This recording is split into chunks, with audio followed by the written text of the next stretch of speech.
Hi, good afternoon, everyone. For those who haven't met me in the last 24 hours, my name's Rachel Keane. I'm the founder of the Data Inspiration Group and the Dig Data Programme. And what that essentially is a virtual work experience offering for students across secondary, further and higher education, where we develop key employability skills, which are data-driven, problem-solving, data literacy skills, so we can prepare young people for a data-driven world. Brill. So we have, today, we're very excited to announce a new initiative called Project Root, which is really about, as it says up there, increasing the pipeline of early talent exploring digital and data roles in transport, which is a cross-initiative between Dig Data and ITS UK. Now, we know that digital skills, or the lack of digital skills, is a major problem, not just for the economy, but particularly for transport. And I can't tell you the amount of conversations I've had with members where they've talked about how they're competing in an international market and also in a market with many other industries, finance, other tech areas, even things like gaming, where they're competing for the best talent, for digitally literate graduates and apprentices who are looking to go into those sectors. And it's clear that we need to do something to really inspire young people to get into transport as well. And we're delighted today to be launching Project Root, this new initiative, which will talk a bit more about what we're aiming to achieve and what we're looking to do. And it's really been something that we've already seen a lot of the industry and government come on board with. We're delighted to have a quote from Lillian Greenwood, an endorsement from the local transport minister, saying how important this initiative is. So it's fantastic to have this endorsed by government, supported by the Department for Transport.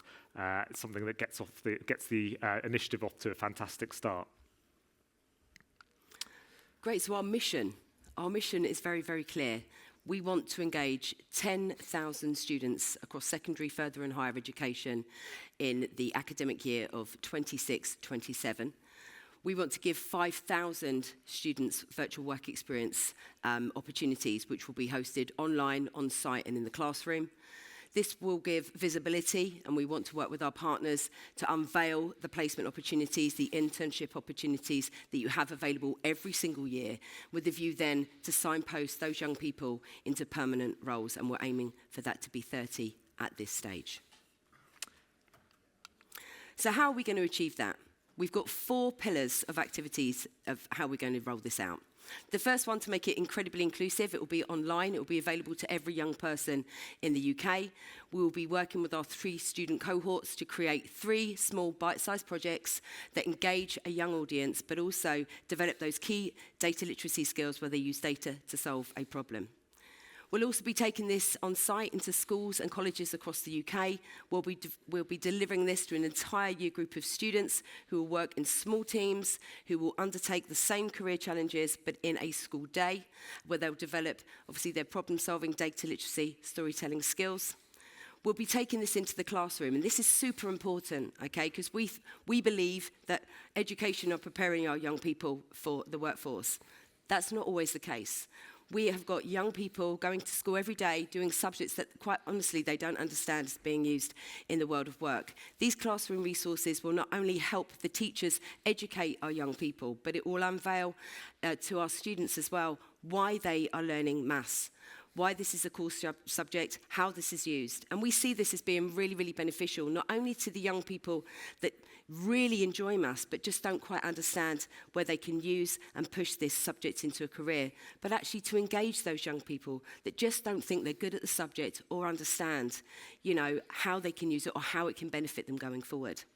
All of those 3 pillars on participation and completion, a young person will receive a virtual work experience certificate, which I'm sure you understand is super important to not only award their effort, but certainly when we're looking at year 12, year 13 and beyond, this is an opportunity for kids to actually talk about something positively at interview, for them to share and celebrate on LinkedIn, for them to put on their UCAS applications as well. Now, we also think the 4th pillar is super important as well. These Data Future events will give us the opportunity to celebrate our partners' entry pathway opportunities.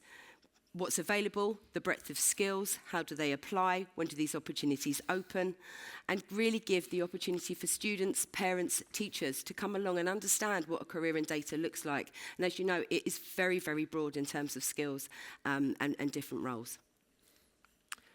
And it's worth saying that this is not something completely brand new. To give you a bit of, and Cameron's just walked in from National Highways Digital Lab, which was perfect timing, Cameron, very well done.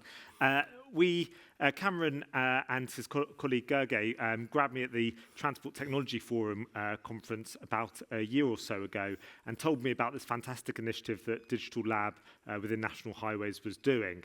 And it's been something that since that point, I think National Highways and their partners, Arup, Amey and Kainos, have been keen to expand out to the transport technology industry, to a multimodal network of transport organisations, hence why ITS UK has gotten involved. And it's been amazing to see it kind of snowball from that time, from that one conversation to where it is now. So, Rachel, do you want to talk a bit more about what you did with National Highways? Sure, absolutely. So in the autumn of 2024, we worked with National Highways and their suppliers to create 3 online small initiative projects aimed at students between years 7 to 9, students between years 10 and 13, and university and beyond. And we knew that we needed to create some really engaging subject matters for them to come to the table with some understanding of transport, of roads, but actually to be able to develop these data literacy skills.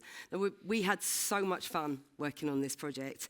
For our youngsters, our years 7 to 9, their career challenge was, how did the hedgehog cross the road? And it was all about how data is used to build wildlife bridges. For any of you that have got teenagers in the room, the one for years 10 to 13 was about where there's Wi-Fi, there's a way. If you know, if a teenager doesn't have Wi-Fi, there is a huge meltdown at any stage. So this was about where are they going to put Wi-Fi on motorways, looking at their strategic road network. And then finally, for our Step Up, our university students, it was called Festival Fun, Emissions Undone. So very much about festival goers and keeping net zero, carbon zero at a low point. We then had over 3,000 young people engage in our live audiences, half of which, just under half, completed and got certification.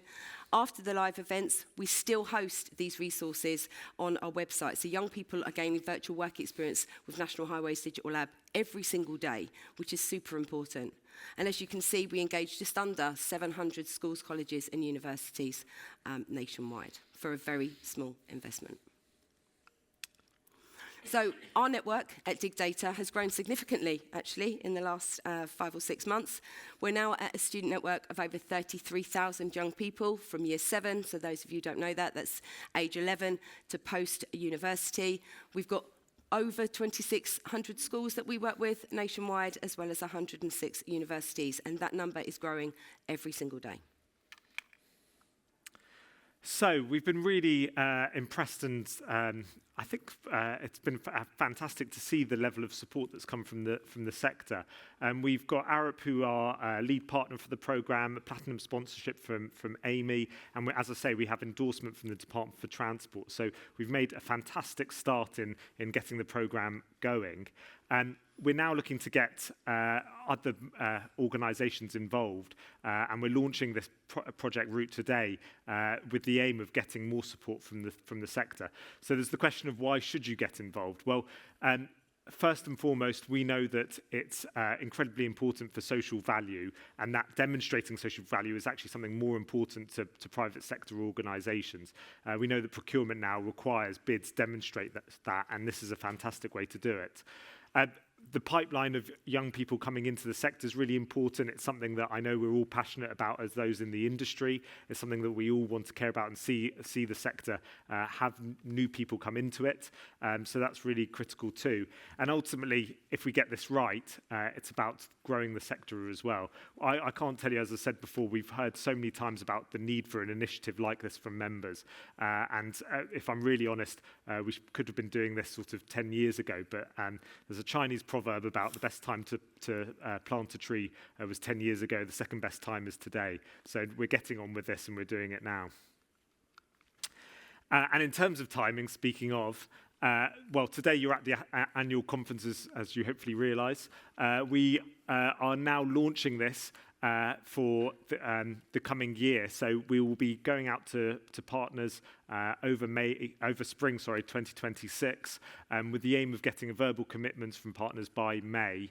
And then we will hold a launch event in the summer and go live in the school year, as you'd expect, in September 2026. And Project Root will run until July, the end of the school year 2027. We're hoping it's multiple years. We hope that that timeline extends well beyond into the future, but that is what the first year's programme looks like. So that's it from us. I don't know whether you want to add anything further to that, but I think that's hopefully given you a good idea of where Project Root is now. Do you want to add anything? Just to say that I'm around here until 3:30, so if there's anybody that would like to continue this conversation, becoming a partner would be great. Equally, feel free to scan the QR code, reach out, because I will be more than happy to have a conversation with you online too. Thank you for listening. Fantastic.